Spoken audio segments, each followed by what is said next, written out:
In 2012, 1055 KD Country in Alta Vista celebrated its 50th year of outstanding sports coverage.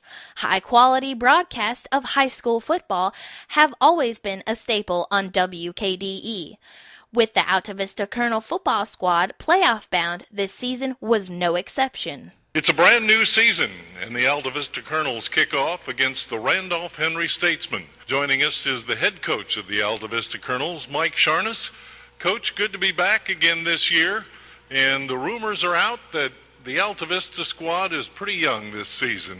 What's not the state of the union or the state of the state, but what's the state of the Alta Vista football program? Yeah, well, first, Dave, just want to thank you for having us on another season, football season. I think it's great in high school football that we can get coverage on the air and radio, and I do appreciate it. I think the kids do and the families all around do in Alta Vista. On about the 35-yard line. Man in motion is Malback. They give it to him. Now Michi wants to throw. Open. Looking deep. He's got a man. It's complete. Caught on the 5. Falls in the end zone. Touchdown. Alta Vista Colonels on the trick play. It's Jacob East on the reception from Michi Malback.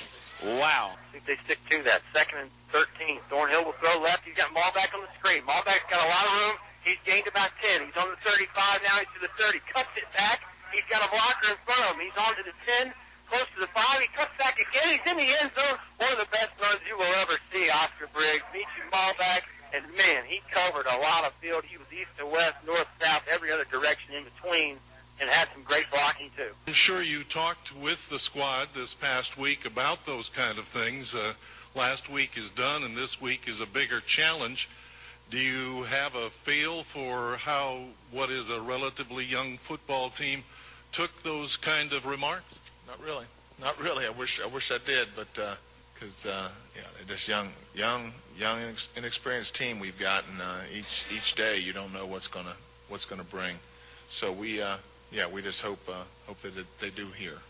No mind reading yet for Mike Sharness, but we'll hold out hope that one day the crystal ball will become more clearer for the Alta Vista Colonels head coach. Coach, thank you so much for talking with us again on the pregame show as we get ready for the kickoff between William Campbell and Alta Vista on 105.5 KD Country.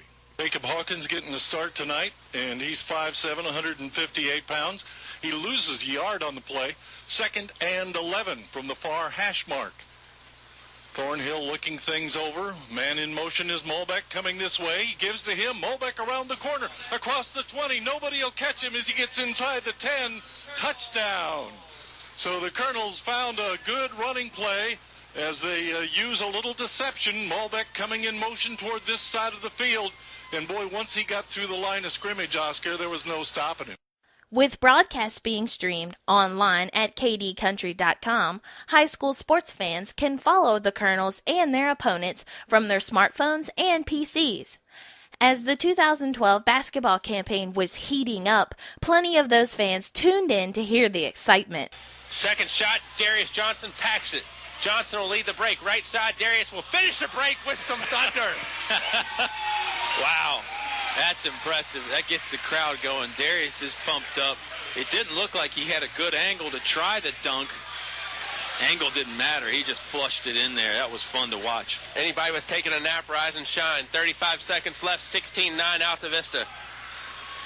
Got me going a little bit. I was getting a little lethargic. Hubbard elects not to shoot. He just kicks it back out to Juan Thornhill, who will signal a play in, much like he would from his quarterback spot on the football field. Here comes Hubbard. 3-point attempt on the way. It's good. Count it. Richard Hubbard's got 2 so far tonight.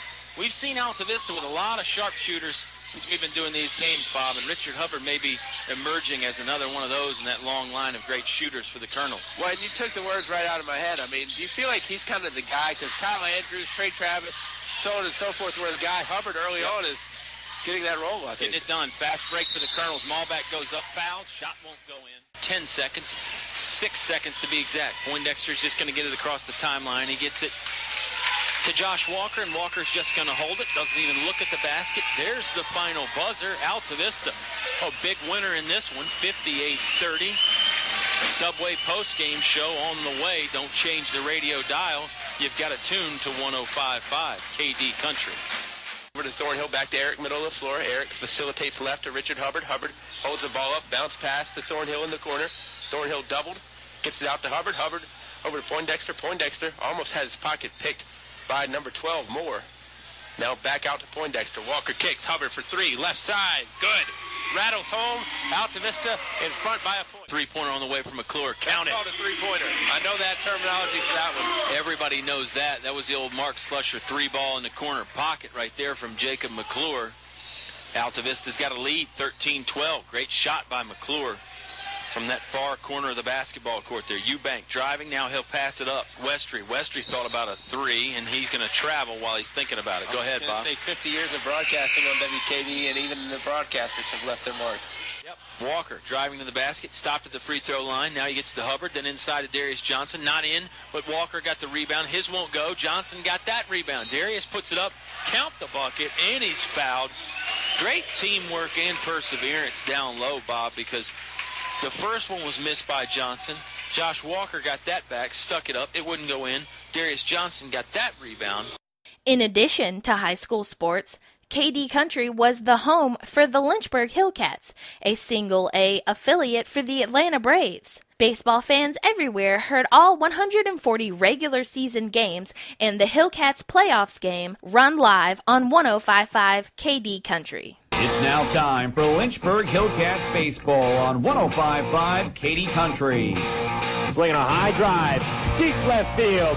Going back is Schutz.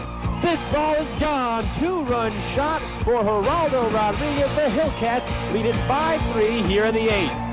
Hillcats baseball is presented by Honda Suzuki of Lynchburg and Jerry's Bagels. Swing lifted, center field, well hit. Going back to his left is Cunningham. He's going to make a diving grab in deep center field. Rounding third and heading home is Keenan Wiley. L.V. Ware hustling into third base, slides in with a triple. 3-1 Hillcats. It's game time, so let's head out to the stadium and join the voice of the Hillcats, Eric Wilson.